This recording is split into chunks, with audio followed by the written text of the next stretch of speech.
حياكم الله يا اخوان. هذه ماكينة قص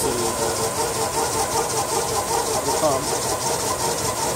طبعا هذا قص شرايح ما شاء الله.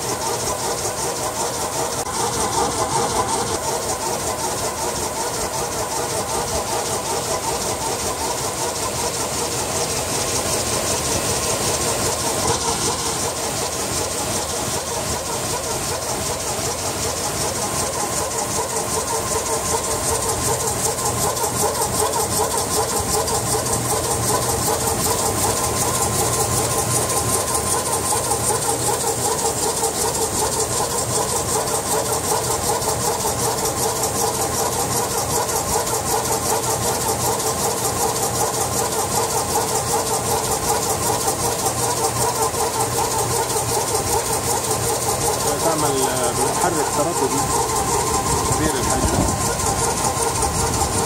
أنا الآن في أحد مصانع الرخام.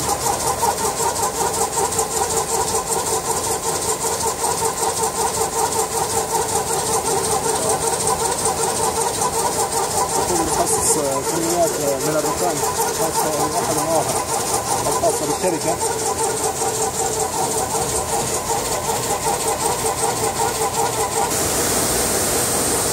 هذا أحد مناشير قص الرخام الكبيرة. هذا يكون للصخور كبيرة الحجم. جهاز ضخم جدا كما ترون.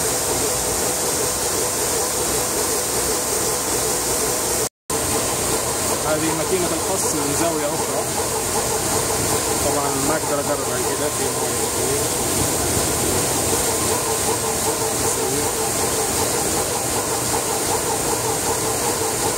طبعا السلاب الواحد ياخذ ما بين 5 و7 دقائق تقريبا.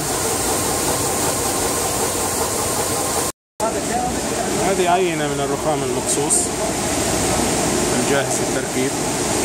هذا قبل التركيب.